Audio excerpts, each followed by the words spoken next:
Hello and welcome to mental health dot now. आज की video में हम कुछ ऐसे टर्म्स की बात करेंगे जो साइकोलॉजी में बहुत इजीली कंफ्यूज किए जाते हैं, often confuse terms in psychology. So let's start. The first one is sine and symptoms. Now दोनों ही साइकोपैथोलॉजी में बहुत कॉमनली यूज किए जाते हैं and among psychology students they are very often confused. When we talk about symptoms they are subjective, ये patient report करते हैं। और जब हम साइन की बात करते हैं ये ऑब्जेक्टिव होते हैं, they are observed by the clinician और other people. For example, to make it more clear, fatigue is a very common symptom of major depressive disorder. So fatigue is reported by the patient कि मुझे थकान महसूस होती है, that is a symptom. Whereas when we talk about the sign of this condition, it is psychomotor retardation, that is slowing of movement. तो वो clinician observe करता है. Next one is stress versus stressor.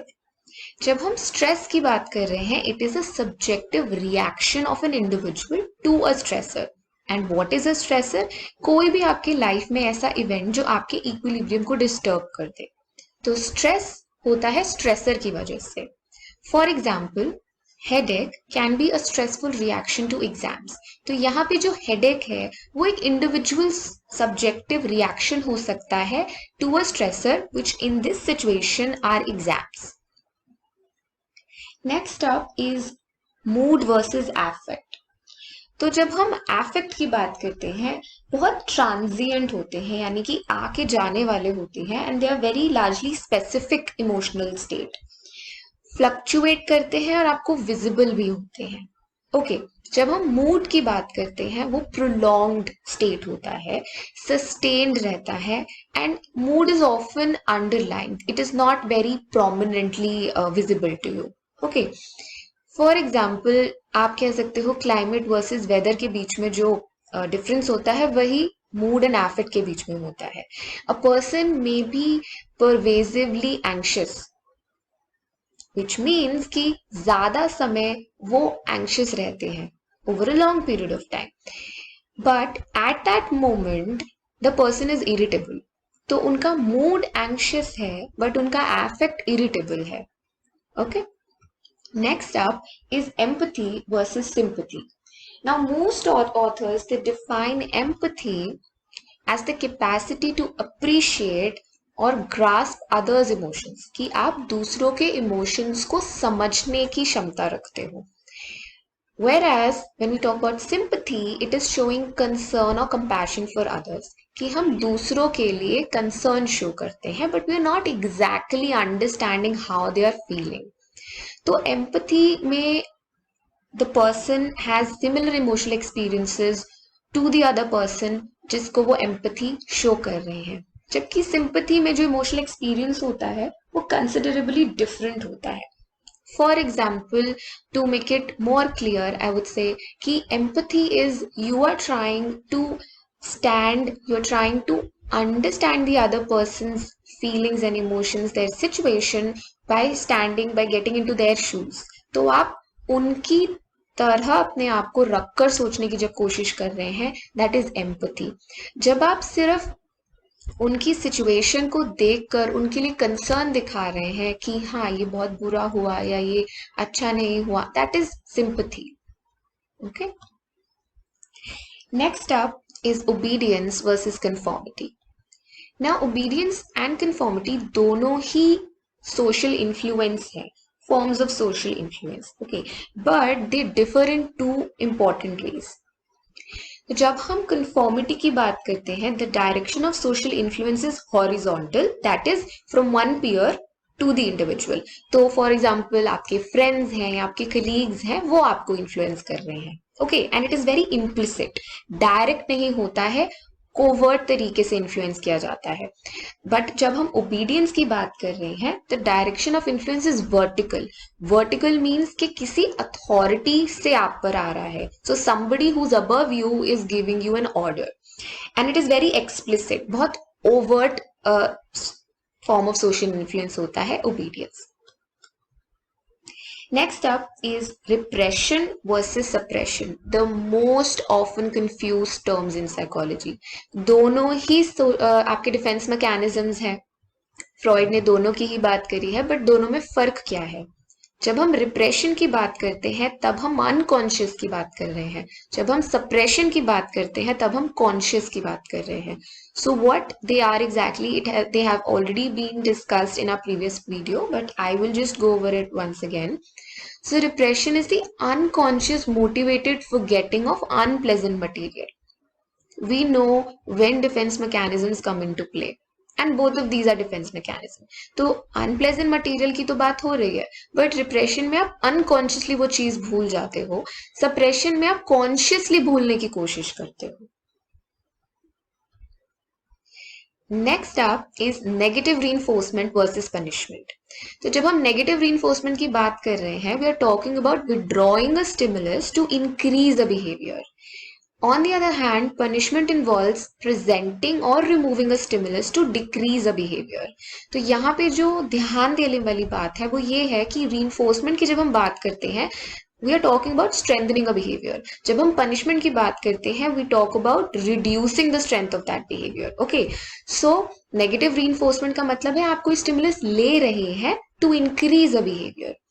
Punishment की जब बात करते हैं तो आप बिहेवियर डिक्रीज करने की कोशिश कर रहे हैं, और उसके लिए या तो आप कोई स्टिमुलस प्रेजेंट कर रहे हैं which the person does not like, or you're removing some stimulus that the person likes. Okay, for example, negative reinforcement is putting seat belt to avoid the beeping sound in your car, or getting out early from your house to avoid traffic. That can also be an example of negative reinforcement. जब हम punishment की बात कर रहे हैं तो एक बच्चा tantrums throw कर रहा है तो उसके पेरेंट्स ने वीडियो गेम्स ले लिए. That is a form of punishment. Another example could be that आपको एक टास्क दिया था पेरेंट्स ने करने के लिए, आपने नहीं किया. They give you more tasks as a punishment कि आपने पहले वाला टास्क नहीं किया. Now you have to do more tasks. Okay. Next is sensation versus perception. बहुत सिंपल डिफरेंस है, बहुत बेसिक डिफरेंस है इन दोनों में, which we often confuse. So sensation is the initial state of detecting raw data from the environment. आप sense कर रहे हैं अपने सेंस ऑर्गन्स यूज करके. It can be visual, it can be auditory, it can be olfactory, किसी भी form of data हो सकता है. So you just detecting that something is there. Perception में आप उस समथिंग इज देयर को इंटरप्रेट कर रहे हैं, उसको मीनिंग दे रहे हैं.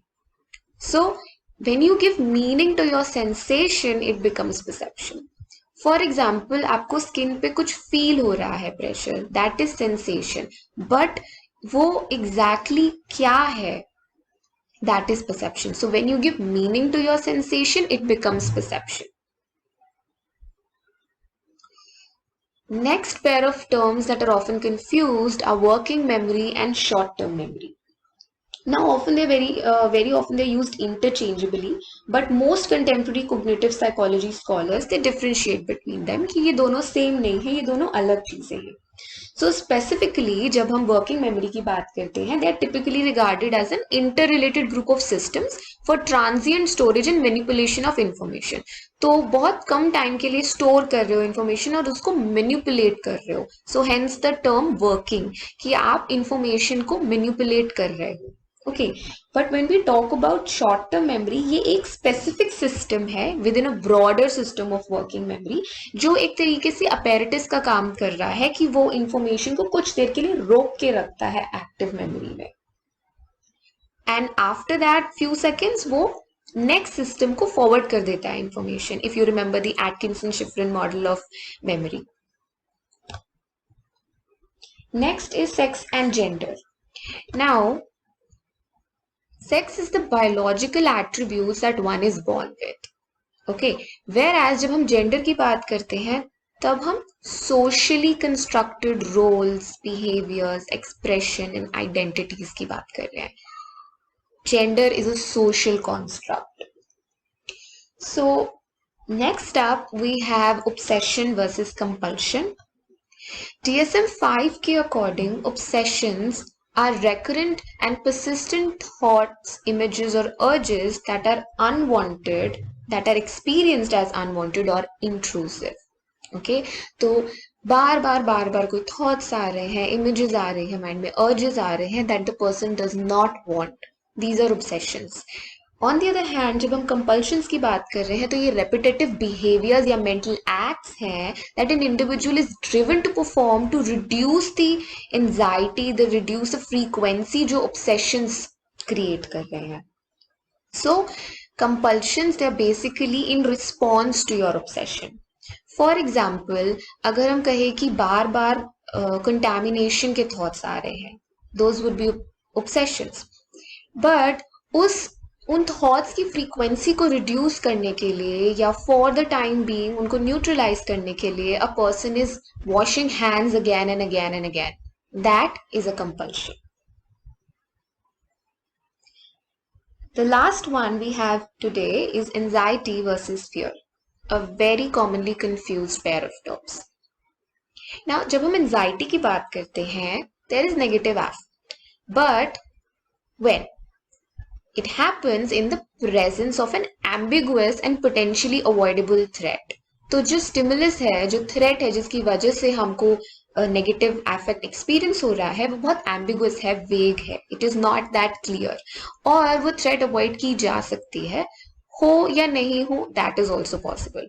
बट जब हम फियर की बात कर रहे हैं तब एक्चुअली में there is an unavoidable imminent threat जिसकी वजह से हमें नेगेटिव अफेक्ट एक्सपीरियंस हो रहा है। So for today, we have covered about 12 pairs of terms in psychology that are often confused, and we hope that you gained more clarity. आपको और clear हुई होंगी चीजें ये वीडियो देख के। Thank you so much for listening, and please comment if you liked the video and if you have any queries. Don't forget to like and subscribe our channel. Hit the bell icon to get updates on every time we upload a new video. Stay connected and thank you so much for watching.